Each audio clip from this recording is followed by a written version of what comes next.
sou o professor.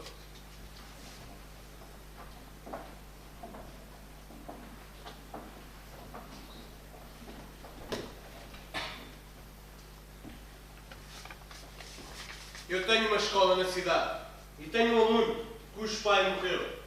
Ele só tem a mãe que cuida dele. Agora eu vou à casa deles para me despedir. É que surgiu uma epidemia entre nós e na cidade, para lá das montanhas, moram os grandes médicos. Posso entrar? Quem é? Oh, o professor está aqui. O professor veio visitar-nos. Porquê é que há tanto tempo não vais à escola na cidade? Eu não tinha podido ir, porque a minha mãe ficou doente. Eu não sabia que ela também estava doente. Vais já dizer que eu estou aqui. Mãezinha, o professor está aqui. Mandou entrar. Entre, por favor. O seu filho disse-me que a senhora também ficou doente. Sente-se melhor agora? Infelizmente, não estou nada melhor, já que até agora não se conhece nenhum remédio para esta doença. Temos que descobrir alguma coisa. Por isso, eu vim-me despedir de vocês. Estou de partida para uma viagem às montanhas, em busca de remédios e orientações para a sua doença. Para lá das montanhas moram os grandes médicos. Uma caravana de socorro nas montanhas. É verdade. Eu ouvi dizer que os grandes médicos moram lá. Mas também ouvi dizer que é uma caminhada bastante perigosa. O senhor pretende levar o meu filho consigo? Numa viagem como esta não se levam crianças. Bom, espero que o senhor volte com saúde. Agora tenho que me ir embora. Adeus! Eu tenho que lhe dizer uma coisa. O que é? Eu quero ir com o senhor para as montanhas. Como eu já disse à tua mãe, é uma viagem difícil e perigosa. Tu não vais conseguir acompanhar-nos. Além disso, como é que podes querer abandonar a tua mãe que está doente? Fica. É absolutamente impossível vires connosco. É mesmo porque a minha mãe está doente que eu quero ir consigo. Para ir buscar remédios e orientações dos grandes médicos da cidade que fica para além das montanhas. Tenho que falar com a tua mãe novamente. Estou aqui de novo. O seu filho diz que quer vir comigo para as montanhas. Eu expliquei-lhe que é uma viagem difícil e perigosa e que ele não ia conseguir deixá-la aqui sozinha e doente. Fica. É absolutamente impossível vires connosco, disse-lhe eu. Mas ele insiste que tem que ir às montanhas para ir buscar remédios e orientações para a sua doença. Eu ouvi as suas palavras e não duvido do que o menino diz, que ele gostaria de fazer a perigosa caminhada consigo. Meu filho, vem cá. Desde o dia em que o teu pai nos deixou, eu não tenho ninguém a não ser tu a meu lado. Tu nunca saíste da minha vista nem do meu pensamento, por mais tempo que eu precisasse para fazer a tua comida, para arrumar as tuas roupas e ganhar dinheiro. É tal qual como me diz minha mãe. Mas apesar disso, nada vai poder desviar do que pretendo. Eu vou fazer a perigosa caminhada em busca de remédios e orientações para a sua doença, na cidade que fica para além das montanhas. Eles viram que nenhum argumento podia comover. Então o professor e a mãe disseram numa só voz: Muitos estão de acordo com o erro, mas ele não está de acordo com a doença, e sim com acabar com a doença. A mãe ainda disse: Eu já não tenho mais forças. Se assim tem que ser, vai com o teu professor, mas volta logo.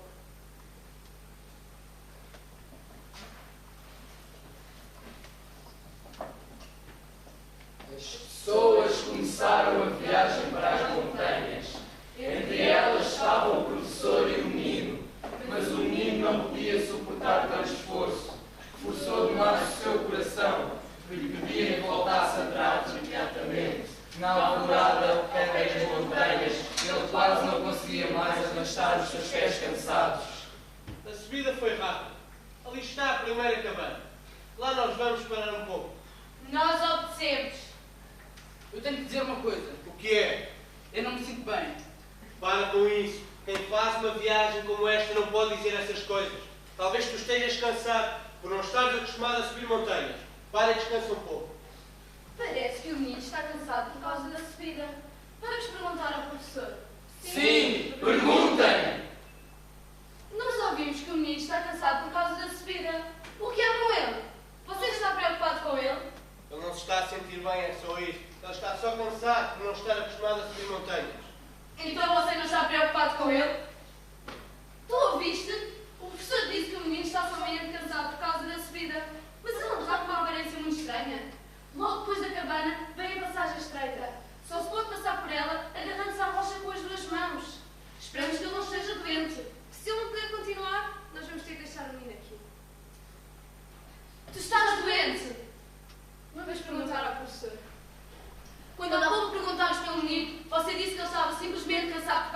despedida. Mas ele agora está com uma aparência muito estranha.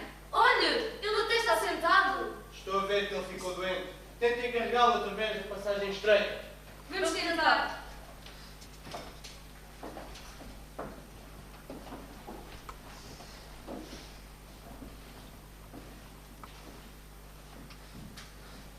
Não podemos passar com ele e também não podemos ficar com ele. Aconteça o que acontecer, nós temos de continuar. Temos uma cidade inteira à espera das comédias que nós viemos buscar. É terrível ter de dizer isto, mas se ele não puder continuar, nós vamos ter que deixar o menino aqui, nas montanhas. É verdade. Talvez tenham que fazer isso. Eu não me posso opor.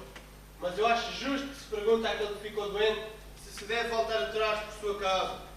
O meu coração tem muita pena dessa pessoa. Eu vou ter com ele e com o maior cuidado vou prepará-lo para o seu destino. Faça isso, por favor.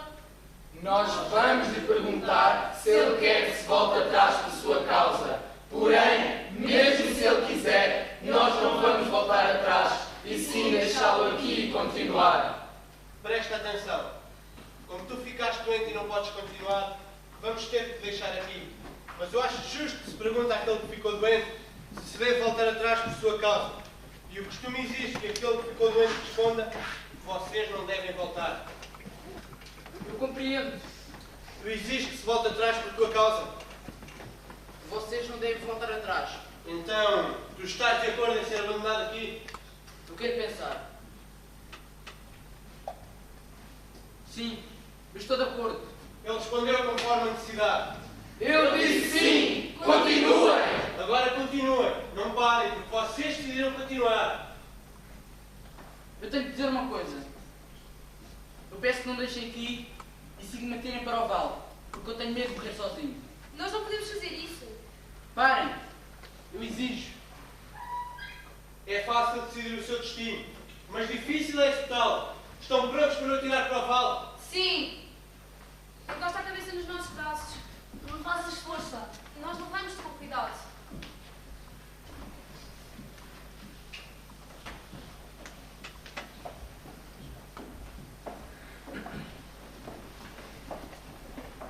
Eu sabia muito para que nesta viagem me arriscava a perder a minha vida. Foi pensar a minha mãe que me fez partir. Tomem o meu cantil. Ponham o remédio nele e levem-no à minha mãe quando vocês faltarem.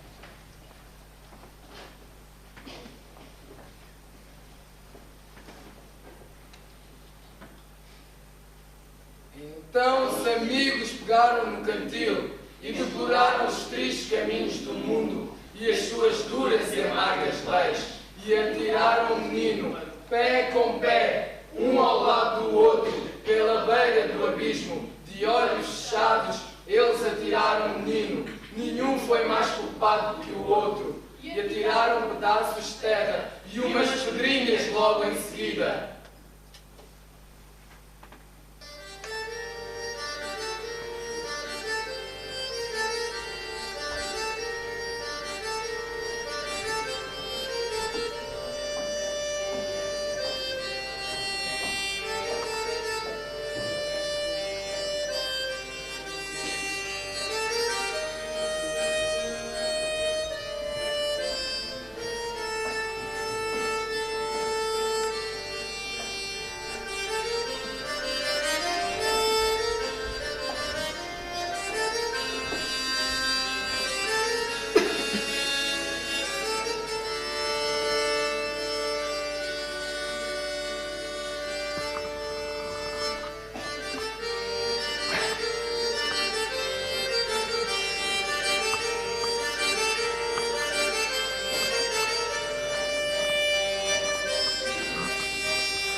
sou o professor Gaspar.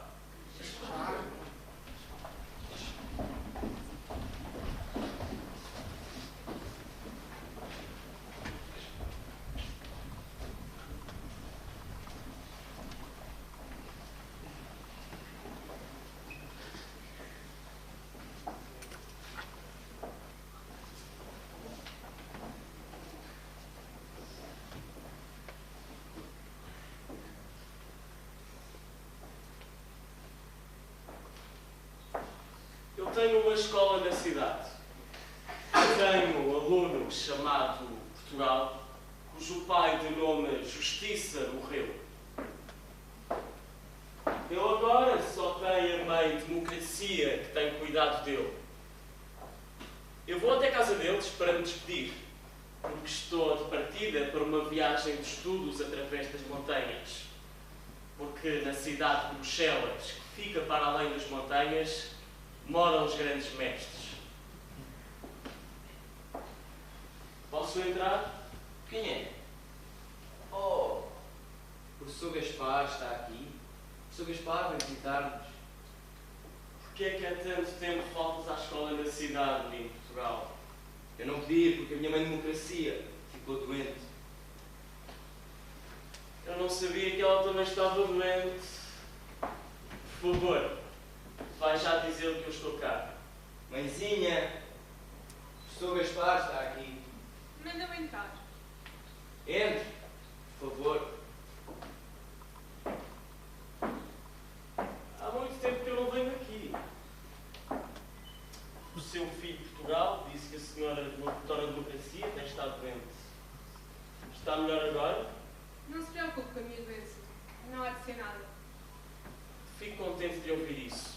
Eu vim cá para me despedir, porque estou de partida para uma viagem de estudos através das montanhas. Porque na cidade de Bruxelas, que fica para além das montanhas, moram os grandes mestres. Uma viagem de estudo nas montanhas. É verdade. Eu ouvi dizer que os grandes médicos moram lá. Mas também ouvi dizer que é uma caminhada muito perigosa. O senhor pretende levar o meu filho? Numa viagem como estas não se levam crianças. Bom, espero que o senhor volte com saúde. Agora eu tenho que ir embora. Adeus. Eu tenho que lhe dizer uma coisa. O que é? Eu quero ir com o senhor para as montanhas. Como eu já disse à tua mãe, é uma viagem difícil e perigosa. Tu não vais conseguir acompanhar-nos. Além disso, como podes querer deixar a tua mãe Democracia que está doente? Fica. É absolutamente impossível vir connosco. É porque a minha mãe Democracia está doente que eu quero ir com o senhor para as montanhas. Para buscar remédios e orientações para a doença dela. Na cidade de Bruxelas fica para além das montanhas. Eu tenho que falar com a tua mãe novamente. Estou aqui de novo. O seu filho Portugal diz que quer vir connosco para as montanhas. Eu expliquei que é uma viagem difícil e perigosa. Tu não vais conseguir acompanhar-nos, disse eu. Mas ele insistiu e disse que quer vir connosco numa viagem de estudos através das montanhas para ir buscar remédios e orientações para a sua doença. Eu ouvi as suas palavras. E não duvido que o menino Portugal diz. Gostaria de fazer a perigosa caminhada com o professor Gaspar. Meu filho, vem cá. Desde o dia que o teu pai Justiça nos deixou, que eu não tenho ninguém, a não teres tu ao meu lado. Tu nunca saíste da minha vista, nem do meu pensamento, por mais tempo que eu precisasse para fazer a tua comida, arrumar a tua roupa e ganhar dinheiro. É como dizes, minha mãe Democracia. Mas apesar disso, nada me vai poder desviar do que eu pretendo. Eu vou fazer a perigosa caminhada em busca de remédios e orientações para a sua doença, na cidade de Bruxelas, que fica para além das montanhas. Eles viram que nenhum argumento podia mover. Muitos estão de acordo com eu, mas o menino Portugal não está de acordo com a doença. E sim, em acabar com a doença. Também ainda disse. Eu já não tenho mais forças. Se assim tem que ser, vai com o professor Gaspar, mas volta logo.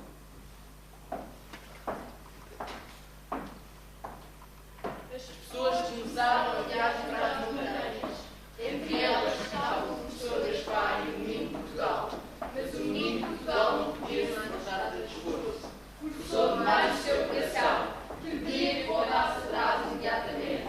Na alvorada, ao pé das montanhas, ele quase não conseguia mais arrastar os seus pés cansados. primeira cabana. Lá nós vamos parar um pouco. Nós? A Troika! Obedecemos. Eu tenho de dizer uma coisa. O que é? Eu não me sinto bem. Para, menino Portugal. Quem faz uma viagem como estas não pode dizer estas coisas. Talvez tu estejas cansado só porque não estás habituado a subir montanhas. Para e descansa um pouco. Parece que o menino Portugal ficou doente por causa da subida. Vamos perguntar ao professor. Sim, perguntem.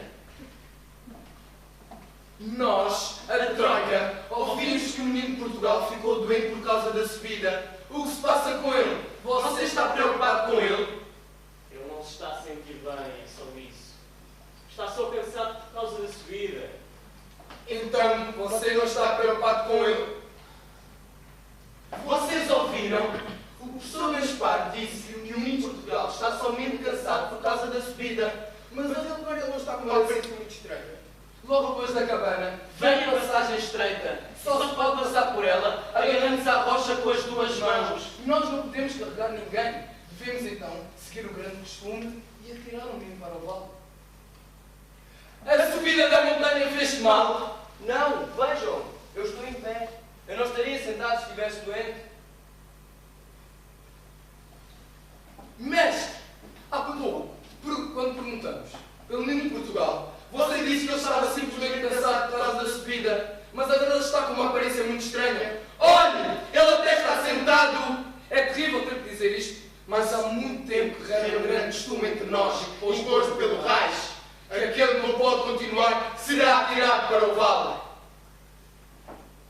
Como? Vocês querem atirar este menino para o vale? Sim, é a nossa intenção. É um grande costume. Eu não posso opor a ele. Encontrei mais vinho do Reich. Mas um grande costume imposto pelo Reich também existe se perguntar que ele ficou doente se se deve voltar atrás por sua causa. O meu coração tem muita pena dessa pessoa. Eu vou ter com ele e com o maior cuidado vou-lhe falar do grande costume imposto pelo Reich. Faça isso, por favor. Nós vamos lhe perguntar se ele quer que se volte atrás por sua causa. Porém, mesmo se ele quiser, nós não vamos voltar atrás. E sim atirá-lo para o vale, cumprindo o grande costume imposto pelo Reich. Presta atenção, menino Portugal. Há muito tempo que existe um grande costume imposto pelo Reich que diz que aquele que fica doente numa viagem como estas deve ser atirado para o vale. A morte é imediata, mas o grande costume ainda diz que aquele que fica doente deve responder alegremente: vocês não devem voltar atrás por minha causa. Nem Portugal, se eu estivesse no teu lugar, com que prazer morreria eu só para agradar ao Reich. Compreendo. Então, nem Portugal, achas que devemos voltar atrás por tua causa? Ou estás de acordo em ser atirado para o vale? Não, eu não estou de acordo. Deixa-me ter aqui rápido. Ele não respondeu de acordo com o costume. Ele disse não! Porquê é que tu não respondes de acordo com o sábio costume do Reich, menino em Portugal? Aquele que disse A também tem que dizer B. Há poucos, quando perguntámos se estavas de acordo que tudo o que esta viagem poderia trazer, Tu respondeste que sim! A resposta que dei foi falsa, mas a tua pergunta mais falsa ainda. Aquele que diz A não tem que dizer B. Ele também pode reconhecer que era falso. Eu queria buscar remédios para a minha mãe, mas agora eu também fiquei doente. Isso assim não é mais possível. E diante desta situação, eu quero voltar imediatamente e peço-vos, vocês voltem comigo. Os vossos estudos e os grandes sábios costumes do Reich podem muito bem esperar. É preciso introduzir um antigo costume, saber pensar diante de cada nova situação e saber dizer não. O que fazer? O que o menino de Portugal disse não é nada heroico, mas faz sentido. Eu deixo-vos a responsabilidade da decisão sobre o que fazer. Mas tenho-vos dizer uma coisa. Se vocês voltarem atrás, Todos nós vamos ser tupepes de chacote e de vergonha. E o rei será desrespeitado. Não é vergonha ele falar assim a favor de si próprio? Não! Nós, o grande cor do povo, não vemos disso nenhuma vergonha. A vossa voz é poderosa e faz-nos estremecer. Então, nós queremos voltar atrás. Não vai ser a chacota e não vai ser o desprezo que nos vão impedir fazer o que é de bom senso. E não vai ser o antigo costume imposto pelo raiz que nos vão impedir aceitar uma ideia justa e dita de forma tão vibrante. Encosta a cabeça nos nossos braços. Não faças força, nós levamos com cuidado. Assim, os esforçados amigos levaram o amigo, e eles aceitaram sabiamente um novo costume e uma nova lei, e levaram o menino de regresso. Lado a lado, caminharam juntos, ao encontro do desprezo, ao encontro da chacota, de olhos abertos, nenhum mais covarde que o outro.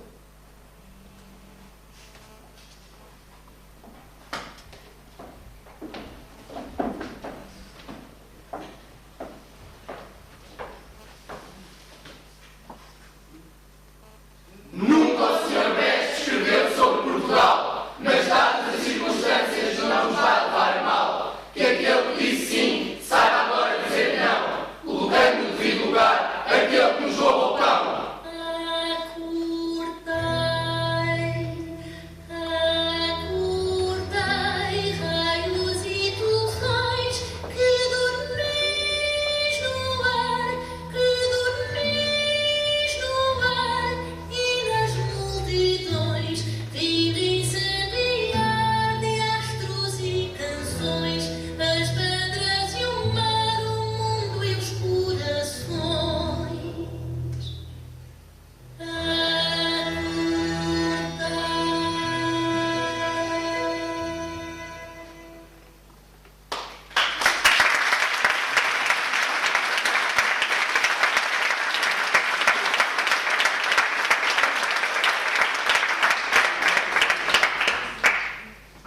Supermercado do Centro Comercial das Amoreiras, fim da tarde, terça-feira.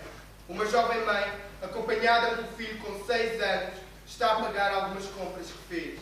Leite, manteiga, fiambre, detergentes e mais alguns produtos. Quando chega ao fim, a empregada da caixa revela: são 84 euros. A mãe tem um sobressalto. Olha para o dinheiro que traz na mão e diz: Vou ter de deixar algumas coisas. Só tenho 70 euros. começa por pôr de lado vários produtos e vai perguntando à empregada da caixa se já chega. Não, ainda não, ainda falta. Mais uma coisa, outra. Ainda preciso mais? É. Então este pacote de bolachas também fica. Aí, o menino agarra na manga do casaco da mãe e fala: Mamãe, as bolachas não. São as que eu levo para a escola. A mãe, meio envergonhada, até porque a fila por trás dela começa a engrossar, responde. Tem que ser, meu filho. E o menino, de lágrima no canto do olho, a insistir. Mamãe, as bolachas não.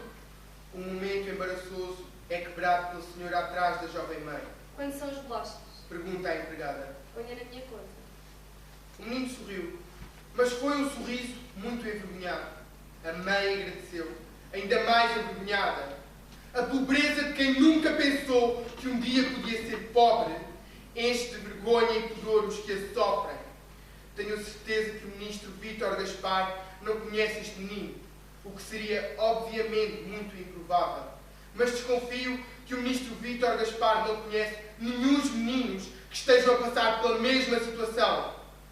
Ou se conhece, considera que esse é o preço a pagar pelo famoso ajustamento. É isso que é muito preocupante. É isso que é muito preocupante. Acordai, raios e tufões, que dormis no ar, e nas multidões vivem-se a de astros e canções, as pedras e o mar, o mundo e os corações.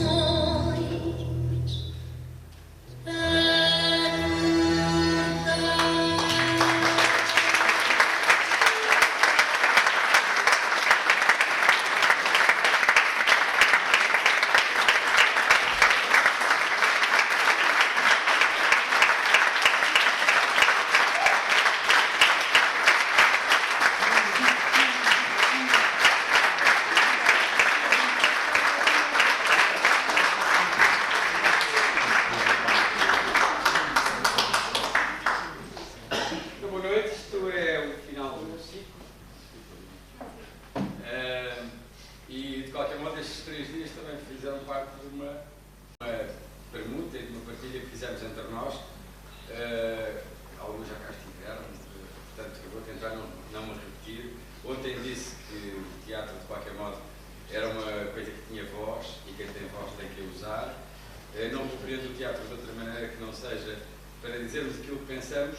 E queria-vos só dizer, não sei se conhecem a flor do iogurte, se alguém conhece, se já tiveram em casa. Eu aqui há uma vez a minha mãe, muito em tempo, tinha lá em casa a flor do iogurte e ia alimentando com leite.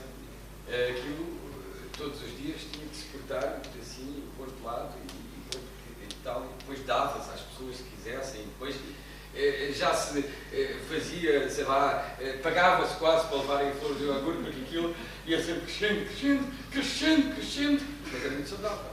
Bom, a verdade é que depois era muito difícil travar a flor do iogurte, que era alimentado na sala de leite. Basicamente, o teatro é a flor do iogurte e é alimentado por muitas coisas.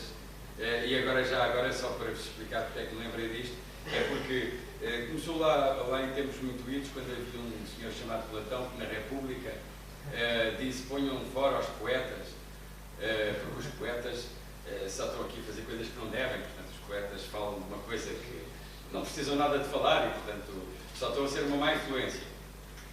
Ele disse isso naquela altura. A verdade é que os poetas e a poesia continuaram, existem, existirão e continuam a falar das coisas que veem, das opiniões que têm sobre as coisas. Portanto, o problema dos poetas que o Platão queria expulsar é que eles se multiplicaram. Portanto, depois, mais tarde, houve um tal de Inocêncio III, que era Papa e que criou um chamado Santo Ofício, do qual o Galileu vem mais tarde aparecer. De qualquer modo, o Galileu foi obrigado a abjurar e disse: não, meus amigos, têm razão. Então, como é óbvio, a Terra que é o centro de tudo, o Sol move-se aqui à volta. E, no entanto, dizia depois, mas atrás de tudo, ela mexe-se. Bom, e o que acontece é que as ideias do Galileu, que ele teve que abjurar e dizer que não, infelizmente, tornaram-se como a flor do iogurte e passaram por aí, levando-nos a pensar que às vezes mesmo o impensável acaba por abrir novos caminhos. E o Fernando Pessoa dizia que os caminhos fazem-se caminhando e, portanto, abrimos os trilhos que quisermos. Depois, mais tarde, ainda houve outra coisa, é que havia os mistérios no teatro, não é? Os mistérios naqueles tempos em que se faziam, e a Igreja, de repente, o Vaticano, começou a achar, por Deus, isto é uma grande confusão, então andam para aqui estes tipos todos nas igrejas e aqui à volta das igrejas. Uma coisa era quando falavam dos mistérios religiosos e tal, mas depois pensam ali com umas bocas, já começam a achar que... E, portanto, o que é que o Vaticano fez? Proibiu os mistérios. E, como é óbvio, teve um grande efeito. Foi a partir daí que passaram a ver os bufões e as comédias bufas e tal. Começavam a falar de sátira social, política e tal. Depois houve as farsas, que eram cómicas e tal, mas que também satirizavam o cotidiano. Portanto, foi um bom resultado. Isto não sei a que propósito é que veio. Pode vir a propósito de algumas coisas. Havia, entretanto, houve entretanto o maio de 68, assim mais perto de nós, e a malta toda estava ali com umas ganas, e depois toda a gente dizia: faz favor, portem-se bem, portem-se bem.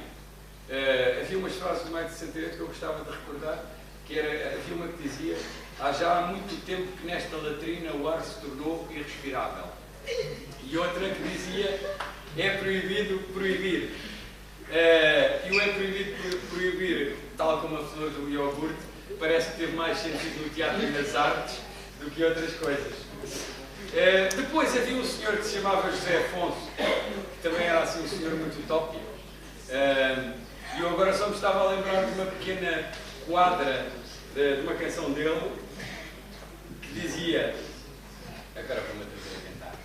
E acima da pobre gente subiu quem tem bons padrinhos, de colarinhos gomados, perfumando os ministérios, é dono dos homens sérios, ninguém lhe vai aos costados. Pronto, mas isto era o que dizia o José Afonso.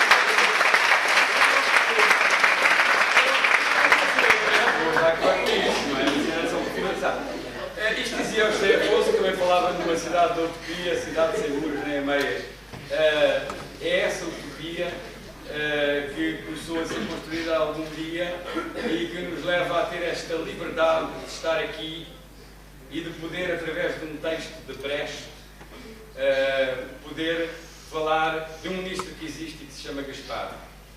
É esta liberdade que não pode nunca desaparecer. E em nome dela teremos que fazer tudo o que for possível. A arte, a cultura, a educação estão a ser muito maltratados. Coisas que vão durar dezenas de anos se continuarmos assim. O dinheiro é o menos importante. E há um objetivo. E, portanto, não lhes perdoeis, Pai, porque eles sabem o que fazem. Portanto, é esta liberdade que o teatro tem. Portanto, para mim o teatro só tem essa vantagem. Pode ser cómico, pode ser sério, pode ser o que quiserem. Mas tem sempre que dizer alguma coisa. Vocês que estão desse lado podem não gostar do que dizemos. Mas o mais importante é que percebam o que queremos dizer. Mesmo que depois estejam em desacordo connosco, mas olhos nos olhos podemos sempre chegar a algum lado. Finalmente, e dado que isto era Brecht, só queria dizer uma coisa, que é uma só mais uma coisa. É uma pequena poesia do Brecht, provavelmente já ouviram alguma coisa. Primeiro levaram os negros, mas eu não me importei com isso. Pronto, amigo. Eu não era negro. Em seguida, levaram alguns operários, mas não me importei com isso. Eu também não era operário. Depois, prenderam os miseráveis, mas não me importei com isso, porque eu não sou miserável. Depois agarraram uns desempregados, mas como eu tenho o meu emprego, também não me importei. Agora estão levando, mas já é tarde. Como eu não me importei com ninguém, ninguém se importa comigo. Portanto,